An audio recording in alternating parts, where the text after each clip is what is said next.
ሰላም ጤና ይስጥልኝ ውድ የላምባድና ቤተሰቦች የዕለቱን አንኳርና ሰበር መረጃዎች ይዘን ቀርበናል። ወደ ዝርዝር መረጃዎቹ ከመግባታችን በፊት አዳዲስ ዜናዎች በፍጥነት እንዲደርሷችሁ ቻናላችንን ሰብስክራይብ በማድረግ አብራችሁን ሁኑ። በቅድሚያም ዋና ዋና ዜናዎችን እናስደምጣችሁ። ሳውዲ አረቢያ 8 አባላትን የያዘ ጥምረትን በቀይ ባህር መሰረተች። ሳውዲ አረቢያ 8 በቀይ ባህርና በኤደን ባህረ ሰላጤ የሚገኙ ሀገራትን በማስተባበር አዲስ ተጨማሪ ባህላዊ ደህንነት ጥምረትን አዋቅራለች።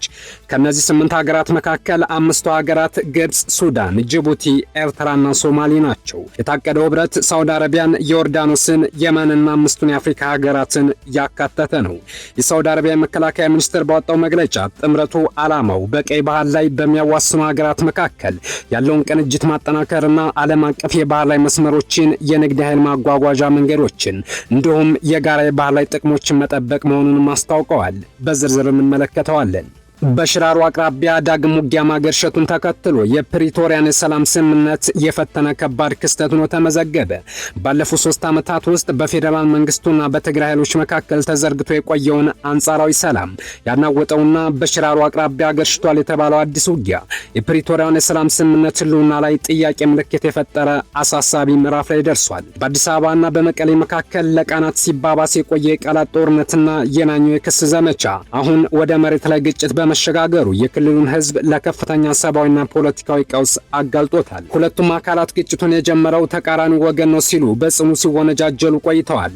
ዓለም አቀፍ ተንታኞችና ዲፕሎማቶች ሁኔታው አፋጣኝ መፍትሄ ካልተበጀለት ሀገሪቱን ወደ ሌላ የመሰንጠቅና የሰፋ ጦርነት አዙሪት ሊከታት እንደሚችል በማስጠንቀቅ ላይ ይገኛሉ። በትንታኔ እንመለከተዋለን። በምዕራብ ትግራይ ከሱዳን ድንበር አቅራቢያ ከባድ የጦር መሳሪያዎችና ድሮኖችን ያካተተው ውጊያ መቀስቀሱን ተከትሎ በመቶዎች የሚቆጠሩ ዜጎች ወደ ጎረቤት ሱዳን መሰደዳቸው ተሰማ። የፕሪቶሪያን የሰላም ስምምነት አፈጻጸም ላይ ከፍተኛ ስጋት የደቀነው ይህ ግጭትና የድንበር አካባቢ ወቅታዊ ሁኔታ ዝርዝር መረጃዎችን ይዘናል፣ እናስደምጣችኋለን። ወደ መጀመሪያው ዜና ስናመራ ሳውዲ አረቢያ ቀጠናዊ ውጥረቶችና የንግድ መርከብ እንቅስቃሴ መስተጓጎሎች እየተባባሱ በመሄዳቸው ምክንያት ግብፅን፣ ሱዳንን፣ ጅቡቲን፣ ኤርትራንና ሶማሊያን ጨምሮ 8 የቀይ ባህርና ኤደን ወሽመጥ ሀገሮችን ያካተተ አዲስ የባህር ላይ መከላከያ ጥምረት እያዋቀረች ትገኛለች። የታቀደው ጥምረት ሳውዲ አረቢያን፣ ዮርዳኖስን፣ የመንና 5ቱን የአፍሪካ ሀገሮች ያካተተ ሲሆን የሳውዲ መከላከያ ሚኒስቴር ጥምረቱ ቀይ ባህርን የሚያዋስኑ ሀገሮች መካከል ያለውን ቅንጅት ለማጠናከር ብሎም ዓለም አቀፍ የባህር ላይ መተላለፊያ መንገዶችን፣ የንግድና ኤነርጂ መስመሮችን እንዲሁም የጋራ የባህር ላይ ጥቅሞችን ለመጠበቅ ያለመ መሆኑንም ገልጿል። እንደ ቢዝነስ ኢንሳይደር አፍሪካ ዘገባ ይህ ጥምረት ስትራቴጂካዊ ጠቀሜታ ያላቸውን ቀይ ባህር፣ የባብል መንደብ ወሽመጥና የኤደን ወሽመጥን ይሸፍናል ብሏል። በእነዚህ የባህር መስመሮች አማካኝነት ከአጠቃላይ ዓለም አቀፍ ንግድ ውስጥ 12 በመቶ ያህሉ የሚያልፍ ሲሆን አውሮፓን፣ እስያና አፍሪካን የሚያገናኙ ዋና ዋና የዘይት፣ የተፈጥሮ ፈሳሽ ጋዝና የኮንቴነር ጭነቶች ይንቀሳቀሱባቸዋል ብሏል። ይህ አዲስ ሐሳብ ግን ሳውዲ አረቢያ አዲስ የባህር ላይ ደህንነት ማዕቀፍ ለመዘርጋት ለምታደርገው ሰፊ ጥረት የአፍሪካ ገጽታን ይሰጠዋል። ውጡን የመጣው በየመን ኢራን ተኮር በሆኑ ሁቲዎች ጥቃቶችና ሰፊ ቀጠናዊ ግጭቶች የመርከብ ጉዞዎችን በማስተጓጎል የቀይ ባህር የባብል መንደብ ወሽመጥን ስትራቴጂካዊ ጠቀሜታ ከፍ ባደረጉበት ወቅት ነው። የታቀደው ዝግጅት ከሐምሌ 30 ቀን ስብሰባ በኋላ የተገለጸው የቀድሞ የሳውዲ መግለጫ መሰረት ያደረገ ሲሆን በስብሰባው ላይ ከ43 ሀገሮች የተውጣጡ ወታደራዊ ተወካዮችና የአውሮፓ ህብረት ልዑክ ተሳትፈዋል። ሳውዲ አረቢያ ጥምረቱን ትመራለች ተብሎ የሚጠበቅ ሲሆን ዋና መስሪያ ቤቱንም ታስተናግዳለች። ሰፋ ያለ ማዕቀፉም የጋራ ቅድመ ዕቅድን፣ ወታደራዊ መልመጃዎችን፣ የስለላ መረጃዎችን መለዋወጥና የተቀናጁ ክንውኖችን ሊያካትት ይችላልም ተብሏል። ወደ ቀጣው መረጃ ስናሳልፋችሁ በሽራሮ አቅራቢያ ዳግም ውጊያ ማገርሸቱን ተከትሎ በፌዴራል መንግስቱና በትግራይ ኃይሎች መካከል የተደረገውን የ3 ዓመት የሰላም ስምምነት ክፉኛ የጣሰ ከባድ ክስተት ተፈጥሯል ተባለ። በመቀሌ የሚገኝ የትግራይ ክልላዊ መንግስት ባወጣው መግለጫ የፌዴራል መንግስት ኃይሎች ቅዳሜ ንጋት ላይ ከሱዳን ድንበር አቅራቢያ ከሽራሮ አቅጣጫ ጥቃት መክፈታቸውን አስታውቋል። በጦርነቱ ወቅት የትግራይ ጊዜያዊ አስተዳደርን የመሩት ሚኒስተሩ ዶክተር አብርሃም በላይ በበኩላቸው ግጭት መፈጠሩን አረጋግጠው ነገር ግን ጥቃቱን የጀመሩት በህወሓት ሊቀመንበር ዶክተር ደብረጽዮን ገብረ ሚካኤል የሚመሩ ኃይሎች መሆናቸውን በመግለጽም ከሰዋል። ሚኒስተሩ በማህበራዊ ትስስር ገጻቸው ጦርነት ይብቃ፣ ልዩነቶቻችንን በውይይት እንፍታ ሲሉም አሳስበዋል።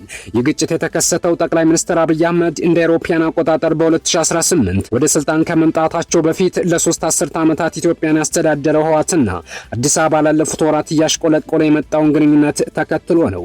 ሁለቱም ወገኖች የ2022ቱን የፕሪቶሪያ የሰላም ስምምነት ድንጋጌዎችን ተግባራዊ አላደረጉም በሚል እርስ በርስ ሲወነጃጀሉ ቆይተዋልም ብለዋል። የትግራይ ባለስልጣናት ገዢው ብልጽግና ፓርቲ በክልሉ ላይ የረጅም ጊዜ እገዳና የድሮን ጥቃት ዘመቻ ሲያካሂድ መቆየቱንና ይሁን እንጂ አሁን ወደ ሙሉ ጦርነት ማደጉንም ገልጸዋል። የክልሉ መንግስት የትግራይ ኃይሎች፣ የሲቪል ማህበረሰብና የሃይማኖት ተቋማት ለሀገር ጥፋት እምቢ በሚል መሪ ቃል ለብሔራዊ ህልውና ትግል እንዲዘጋጁም ጥሪ አቅርቧል። በሌላ በኩል የቀድሞ ህወሓት ቃል አቀባይና የአሁኑ የጠቅላይ ሚኒስትሩ አማካሪ አቶ ጌታቸው ረዳ ዶክተር ደብረጽዮን በኤርትራና በአማራ ታጣቂዎች ላይ ተማምነው በጉልበት ወደ ስልጣን ለመመለስ እየሞከሩ ነው ሲሉም ከሰዋል። ከሁለት ዓመታት በፊት ተጀምሮ በመቶ ሺዎች የሚቆጠሩ ሰዎችን ህይወት የቀጠፈው ጦርነት ያስቆመ የፕሪቶሪያ ስምምነት የትጥቅ አፈታትና የህወሓትን ህጋዊ ሰውነት በተመለከቱ ጥልቅ ጉዳዮች ላይ እልባት ሳይሰጥ ቆይቷል። ይህንንም ተከትሎ አሜሪካ ባለፈው ሰኔ ወር ሰላምን ያደናቅፋሉ ባለችው የህወሓት አክራሪዎች ላይ የቪዛ ማዕቀብ የጣለች ሲሆን ህወሓትም እርምጃ ያልተሟላና ሚዛና ያልሆነ መረጃ ላይ የተመሰረተ ነው ሲል ተችቷል። አክለውም ጠንካራ ዓለም አቀፍ ጣልቃ ገብነት ከሌለ ወደ እጅግ የሰፋ ጦርነት ልናመራ እንችላለን ሲሉም አስጠንቅቀዋል። ወደ መጨረሻው ዜና ስንወስዳችሁ በምዕራብ ትግራይ ከሱዳን ድንበር አቅራቢያ ከባድ የጦር መሳሪያዎችንና ድሮኖችን ያካተተ ውጊያ መቀስቀሱን ተከትሎ በመቶዎች የሚቆጠሩ የትግራይ ክልል ዜጎች ወደ ጎረቤት ሱዳን መሰደዳቸውን የሱዳን ጸጥታን፣ ሕክምናና አካባቢው ምንጮችን ዋቢ አድርጎ ኤኤፍፒ ዘገበ።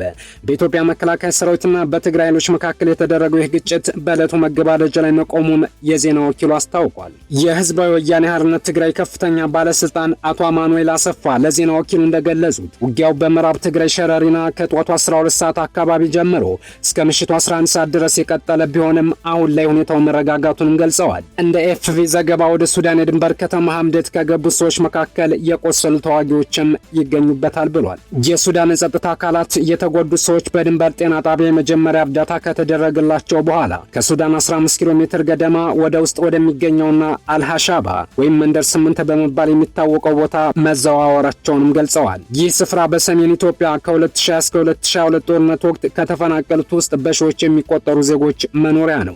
የቅርብ ጊዜ ጸጥታ መደፍረስ በኖቬምበር 2022 በፌዴራል መንግስትና በህወሓት መሪነት በሚተዳደሩ ኃይሎች መካከል የተፈረመውን የፕሪቶሪያ የሰላም ስምምነት መረጋጋት ላይ ከፍተኛ ስጋት አሳድሯል። ዓለም አቀፍ አካላትም የአውሮፓ ህብረትና የተባበሩት መንግስታት አሜሪካን ጨምሮ የኢትዮጵያን ፌዴራል መንግስትና የትግራይ ባለስልጣናትን ከማባባስ እንዲቆጠቡና የፕሪቶሪያን ስምምነት ተግባራዊ ለማድረግ እንደገና እንዲተጉም አሳስበዋል። ለሰዓቱ ያዝንላችሁ መረጃ ይህን ይመስላል። ስላዳመጣችሁን፣ ስለተከታተላችሁ እናመሰግናለን።